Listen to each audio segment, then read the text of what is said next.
اعوذ باللہ من الشیطان الرجیم بسم اللہ الرحمن الرحیم. ڈیئر اسٹوڈنٹس، السلام علیکم ورحمۃ اللہ وبرکاتہ. پیارے بچوں، آج کا ہمارا موضوع جو ہے وہ ہے نیوٹن کا کارنامہ. جو ہم لیسن پڑھتے ہیں اسی لیسن کا آج ہم تیسرے پیراگراف سے انشاءاللہ آج ہم اس کا سلیس کریں گے. لیسن جو ہے وہ نیوٹن کی ہے، نیوٹن کا کارنامہ. نیوٹن نے جو کارنامہ کیا اسی کارنامے پر ہم آج انشاءاللہ روشنی ڈالیں گے. آپ اپنی نصابی کتاب کھول کر اس لیسن کو نکال کر آپ بھی پڑھیے اور میں بھی انشاءاللہ پڑھوں گا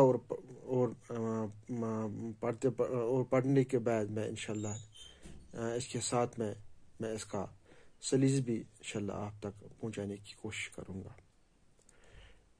نیوٹن نے یہ تیسرا پیراگراف ہے. نیوٹن نے اس کے بعد اپنی دریافتوں کا ایک لمبا سلسلہ شروع کیا. شروع پر تجربے کرتے ہوئے اس نے بتایا کہ سفید روشنی دراصل 7 رنگوں کی روشنیوں کا مرکب ہے جنہیں الگ الگ کیا جا سکتا ہے. اس نے چیزوں کو حرکت کے بارے میں 3 اصول دریافت کیے. پہلا اصول یہ ہے کہ کوئی ساکن چیز تب تک متحرک نہیں ہوگی اور کوئی متحرک چیز تب تک ساکن نہیں ہوگی جب تک اس پر طاقت کا استعمال نہ کیا جائے.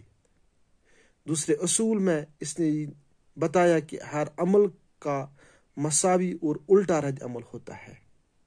ہر عمل کا مساوی برابر اور الٹا رد عمل ہوتا ہے. ان اصولوں نے نہ صرف سائنس کے علم کو ایک نئی وسعت دی بلکہ عملی ایجادات کو بھی فروغ دیا. اس کے بعد نیکسٹ پیراگراف جو ہے کشش نقل کی دریافت، جس کا راز اس نے ایک سیب کو گرتے دیکھ کر بتایا تھا. نیوٹن کا سائنس کی دنیا کا سب سے قیمتی تحفہ تھا. اس نے بتایا کہ مادہ کا ہر ذرہ دوسرے ذرے کو اپنی طرف کھینچتا ہے. اس باہمی کشش سے یہ نظام شمسی اور سیاروں کے نظام قائم ہیں اور اپنے مخصوص طریقہ سے متحرک ہیں.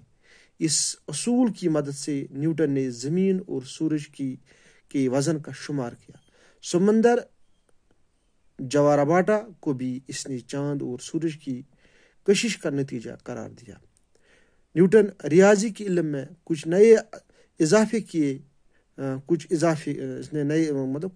ریاضی کے علم میں اس نے کچھ نئے اضافے کیے یعنی حروات جن سے آج سبھی علوم مستفید ہو رہے ہیں. سب عالم کیونکہ نئی حدوں کو چھونے کے بعد ریاضی کا اطلاق نہ صرف زیادہ وسیع قسم کے مسائل پر ہونا ممکن ہو گیا بلکہ مختصر فارموں نے لمبے چوڑے اربوں کی جگہ لے لی.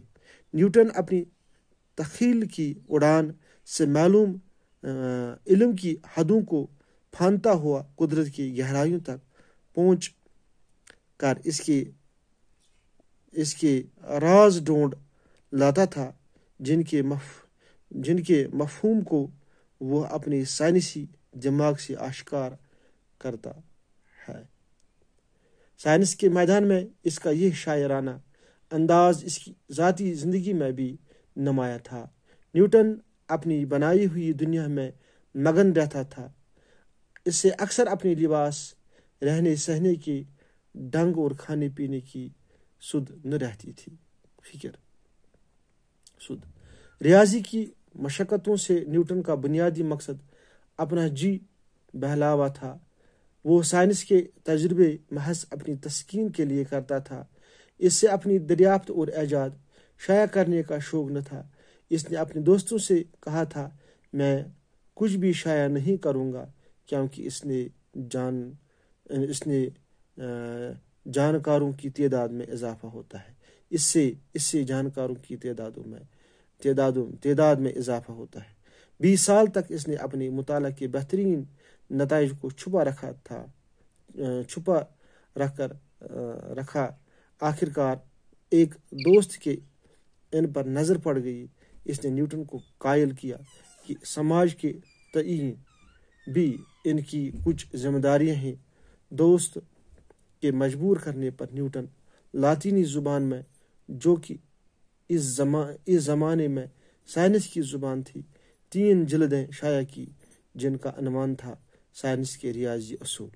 یہ کتابیں انسانی علم کو کوئی مراحل آگے لے جانے کا باعث اور آنے والی ساری سائنس کی بنیاد بن گئی، مگر نیوٹن کے زمانے میں ان سے کوئی خاص ہلچل نہ پیدا ہو سکی، کیونکہ یہ اکثر عالموں کی سمجھ سے بھی بالاتر تھے۔ سائنسدانوں کے طور پر اپنے کمال عروج تک پہنچ کر نیوٹن کا دل سائنس سے بھر گیا اور اسے سیاسی اور درباری پوزیشن کی خواہش ہوئی۔ اس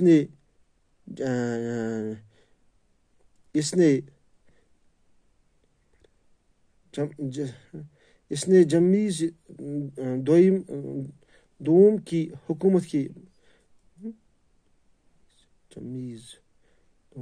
یہ تھوڑا مس پرنٹ ادھر ہے، حکومت کی مخالفت کی اور اس کی حکومت کے خاتمہ اور ولیم میری کے تخت نشینی کے بعد نیا دستور بنانے والی کمیٹی کا ممبر بنا کر مگر بادشاہ نیوٹن کی سیاسی قابلیت سے متاثر نہ ہوا اور اس سے محض ایک فلسفی ہی سمجھتا رہا۔ نیوٹن 61 سال کی عمر میں سائنس اکیڈمی کا صدر بن چکا تھا۔ 2 سال بعد وہ سر کے خطاب سے نوازا گیا اور وہ انگلینڈ کی اونچی سوسائٹی کا ممبر تھا۔ اونچی سوسائٹی بھی نیوٹن کو زیادہ دیر تک راس نہ آئی۔